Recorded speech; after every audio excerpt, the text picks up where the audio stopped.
नमस्कार, जय हिंद। मैं संजय सर नॉलेज कैंपस के इस ऑनलाइन प्लेटफॉर्म पर आपका स्वागत करता हूं। दोस्तों, हम लोग MPPSC 2021 की प्रीलिम्स एग्जामिनेशन को टारगेट कर रहे हैं और इसी टारगेटिंग स्ट्रेटजी में हमने 500 प्लस कुछ इम्पोर्टेंट टॉपिक्स की सीरीज स्टार्ट की है। उस सीरीज के अंतर्गत हमने लास्ट क्लास में प्राचीन भारत के जितने भी इम्पोर्टेंट शब्द हैं, जितनी भी इम्पोर्टेंट टर्मिनोलॉजी हैं, उन पर बात की थी। अब हम इस लेक्चर में दक्षिण भारत के प्रमुख शब्दों पर बात करने वाले हैं। तो ये टॉपिक नंबर 8 है जो कि दक्षिण भारत के प्रमुख शब्द पर है। इसके बाद में मिडाइवल हिस्ट्री के भी इम्पोर्टेंट टर्मिनोलॉजीज पर लेक्चर होगा। ठीक है, तो पहले हम स्टार्ट करते हैं साउथ इंडिया के दक्षिण भारत के प्रमुख शब्दों की सीरीज को। सबसे पहले दक्षिण भारत के प्रमुख शब्दों पर मैं बात करूं तो आप लोग बहुत ध्यान से समझिएगा। इसमें ना चोल, चेल, पांड्य, सातवाहन, इन सभी राजवंशों के सामाजिक, राजनीतिक और सांस्कृतिक जीवन के उन महत्वपूर्ण शब्दों पर मैंने चीज़ें उठाई हैं जो एग्ज़ाम में पूछे जा सकते हैं। दक्षिण भारत की जब हम बात करते हैं तो आपको इतना तो बहुत अच्छे से पता है कि 3-4 साम्राज्य आपको पढ़ने होते हैं। चोल साम्राज्य अच्छे से पढ़ना होता है, फिर पांड्य साम्राज्य पढ़ना होता है, संगम वंश पढ़ना होता है। संगम जो हुआ था, 3 हमारी 4 महासभाएं होती हैं, उन संगम साहित्य में जो जो प्रमुख शब्द आए उनको पढ़ना है। तो इस तरह से दक्षिण भारत के कुछ प्रमुख शब्द होते हैं, कुछ प्रमुख वंशों से संबंधित होते हैं, प्रशासनिक अवधारणाओं से संबंधित हैं, सामाजिक व्यवस्था से संबंधित है, कुछ आम बोलचाल की भाषा से संबंधित शब्द हैं। उन सभी शब्दों को जो महत्वपूर्ण मुझे लगे मैंने उनको यहाँ पर समेटा है। तो सबसे पहले चलिए शुरू करते हैं। सबसे पहला जो शब्द आता है वो आता है अपभ्रंश। क्या आता है बच्चा? अपभ्रंश। जब मैं अपभ्रंश की बात करूं तो अपभ्रंश दरअसल उन भाषाओं को कहते हैं जो आधुनिक भारतीय भाषाओं की अग्रदूत हैं। यानी कि आज हमारी जो आधुनिक भारतीय भाषा है, संस्कृत है, तेलुगु है, कन्नड़ है, मलयालम है, तमिल है ना, इन सब भाषाओं के पहले जो भाषाएं बोली जाती थी उनको हम क्या कहते हैं? अपभ्रंश भाषाएं कहते हैं। ठीक है, ये पॉइंट याद रखिएगा। अंतःपुर, अगला शब्द है अंतःपुर। तो ऐसे अधिकारी जो शाही परिवार के लिए काम करते हैं, रॉयल फैमिलीज के लिए, उनको बोला जाता है अंतःपुर। ठीक है, अगला है भुक्ति। ये हमने पढ़ा है मौर्य काल में और गुप्त काल में भी था भुक्ति। भुक्ति का मतलब होता है बच्चा प्रांत। प्रांत माने प्रोविंस। तो जो जिसे हम आज स्टेट कहते हैं, आज की तारीख में हम जिसे स्टेट कहते हैं, जैसे भारत एक पूरा राष्ट्र हुआ और इस राष्ट्र में जो है कई सारी स्टेट्स हैं, MP, UP, तमिलनाडु, केरला, कर्नाटक, गोवा, दिल्ली, पौंडीचेरी, जम्मू कश्मीर। तो ये स्टेट्स हुए ना, तो उन स्टेट्स को उस समय पर प्रांत कहते थे। तो दक्षिण भारत में प्रांत को भुक्ति कहा जाता था। अगला है शब्द, वो है मंडल या विषय। मंडल माने जिला। दक्षिण भारत में जिले को, डिस्ट्रिक्ट को क्या कहते हैं? मंडल कहते हैं। ठीक है, अगला शब्द है उपरिक। उपरिक, उपरिक का मतलब होता है प्रांत या भुक्ति का राज्यपाल। जैसे अभी हमने कहा ना स्टेट, भुक्ति माने स्टेट, तो अब स्टेट को संभालने के लिए गवर्नर होगा और वो गवर्नर कहलाता है उपरिक। ठीक है, जो कि सेंट्रल गवर्नमेंट द्वारा अपॉइंट किया जाता था। अगला है विशज्ञपति। विशज्ञपति का मतलब होता है किसी जिले का मुखिया। समझ लो आज की तारीख में ये कलेक्टर जो होता है ना, कुछ वैसा ही था। विशज्ञपति किसी भी जिले का मुखिया विशज्ञपति कहलाता था। अगला है सामंत या भोगपति। सामंत, फ्यूडरल, है ना। तो जब किसी भी ग्राम का प्रमुख होता है या फिर जिसके अंतर्गत ना कई सारे गांवों की जमीन होती है, उसे हम क्या कहते हैं? सामंत या भोगपति। अगला है पट्टाल। पट्टाल मतलब जो जिला होता है, जिले के नीचे की एक यूनिट जो है। सबसे ऊपर हो गया स्टेट, सेंट्रल, सेंट्रल के नीचे स्टेट, स्टेट के नीचे जिला। तो जिले के नीचे की जो यूनिट होती है जिसे आज हम तहसील कहते हैं, वही है यहाँ पर पट्टाल। पट्टाल दक्षिण भारत में तहसील को कहते हैं, तो जिले के नीचे की एक एडमिनिस्ट्रेटिव यूनिट। अगला है ग्राम महाजन या ग्राम महत्रा। तो ग्राम महाजन का मतलब हुआ कि गांव के जो बुजुर्ग होते हैं ना, हमारे समाज में जो सीनियर सिटीजन होते हैं, उन सीनियर सिटीजन को हम कहते हैं ग्राम महाजन या ग्राम महत्रा। तो बुजुर्गों को कहते हैं महत्रा। अगला आता है नाद गवुंडास देसा या ग्रामकुट। नाद गवुंडास या फिर देसा या ग्रामकुट। तो दक्कन में जो ट्रेडिशनल वंशानुगत राजस्व अधिकारी होते हैं दक्षिण भारत में, खासतौर पे चोल साम्राज्य का टर्मिनोलॉजी है, चोल चेल का। तो दक्षिण भारत में ना जो डायनेस्टीज बेसिस पर जिनके पास रेवेन्यू के अधिकार होते थे, जैसे उनका पिता अगर राजस्व उगाता है, रेवेन्यू कलेक्ट करता है, देन उसका बेटा भी फिर रेवेन्यू को कलेक्ट करेगा। तो इस टाइप के जो है उनको हम कहते हैं नाद या गवुंडास, जो दक्कन में वंशानुगत राजस्व के कलेक्टर, टैक्स कलेक्टर ऑफिशियल्स होते थे। ठीक है, आगे बढ़े। अब मैं बात करता हूं कुछ प्रमुख शब्द, वो है सिर्फ और सिर्फ चोल साम्राज्य से संबंधित, क्योंकि चोल साम्राज्य में पूछा जाता है अक्सर कि भाई चोल साम्राज्य में मंडप क्या होता था, चोल साम्राज्य में वरनाडु क्या होता था, इस तरह के शब्द अक्सर पूछे जाते हैं। तो जो क्वेश्चंस बने हैं अलग अलग एग्जामिनेशन में, उनको कंपाइल्ड करके ये चीज़ मैंने तैयार करवाई है। तो इसमें आप सबसे पहले आप देखिए पारिभाषिक शब्द में आता है मंडलम। मंडलम का मतलब होता है प्रांत।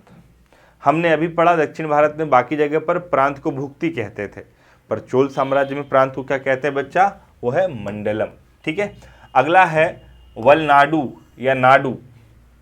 वलनाडु या नाडु, यह है प्रांतों का भी डिवीजन, यानी कि जिला समझ लो, डिस्ट्रिक्ट। तो डिस्ट्रिक्ट को कहते थे वलनाडु या नाडु, याद रखना बच्चा। अग्रहार, अग्रहार ब्राह्मण गांव।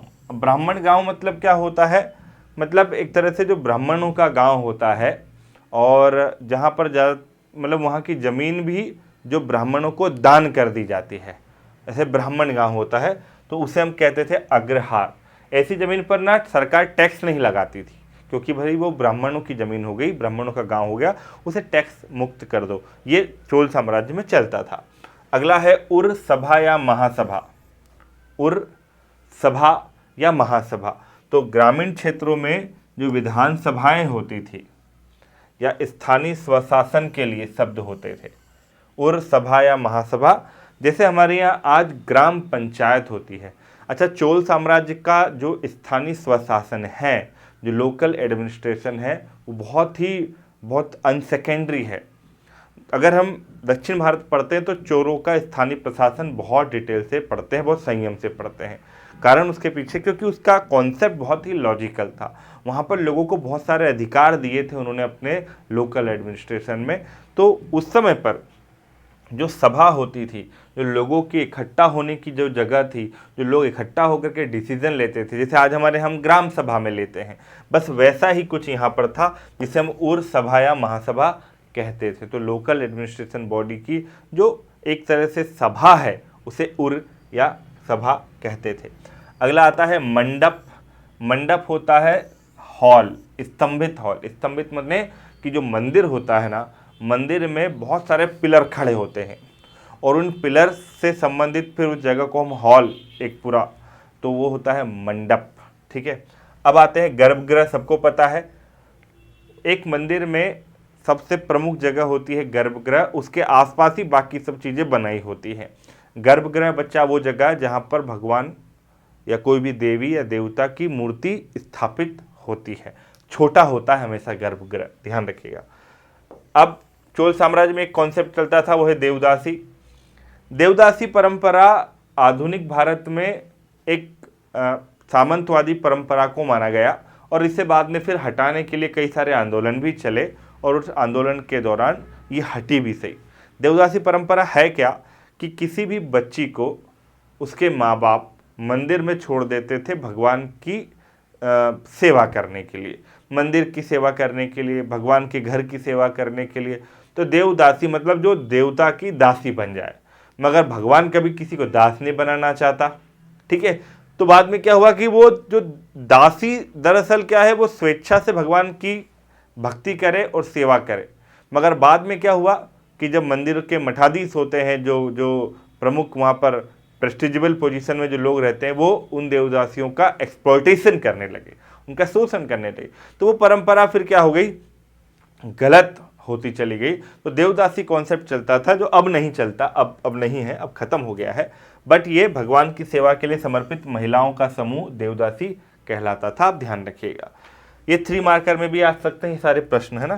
तिरुमारी, अगला एक प्रश्न है, चोल साम्राज्य से संबंधित है, वो है तिरुमारी। तिरुमारी क्या होता है कि तमिल में न्यायार और अलवर के लेख, ठीक है, न्यायार अलवर के नयनार, ये नयनार है, माफ कीजिएगा, नयनार और अलवर क्या होते हैं अभी बताता हूँ, के लेख 12वीं शताब्दी में 11 खंडों के तहत एकत्र किए गए, जिन्हें अक्सर 5वां वेद कहते हैं, 5वां वेद। ठीक है, तिरुमारी अलवर और नयनार 2 तरह के संत होते हैं। देखो नयनार क्या है, वो जो शिव के संत उपासक होते हैं, और अलवर मने जो विष्णु के होते हैं। अलवर और नयनार ये 2 तरह के संत दक्षिण भारत में बहुत प्रसिद्ध थे चोल साम्राज्य में।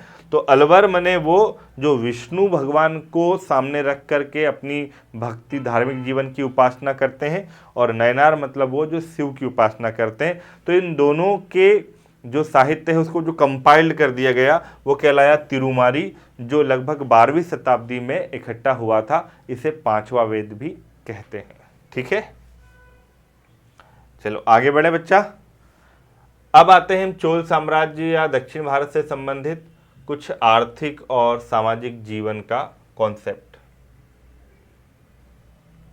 मतलब इकोनॉमिकल और सोशल लाइफ की कुछ टर्मिनोलॉजी पर हम बात करते हैं। तो सबसे पहले हम बात करेंगे श्रेणी। अक्सर यूपीएससी में भी इस पर प्रश्न पूछा गया कि श्रेणी क्या होती है ना। तो श्रेणी माने क्या कि जो व्यापार जो होता था, उस व्यापारिक एक आर्थिक माहौल में व्यापारियों का एक समूह बन जाता है, उसे हम कहते हैं श्रेणी, सबसे पहली बात तो। और फिर ये जो श्रेणी है ना, ये धीरे धीरे बाद में सब कास्ट में भी डिवाइड हो गया। तो श्रेणी माने बस इतना समझ लो कि ये व्यापारियों का एक समूह था शुरुआत में।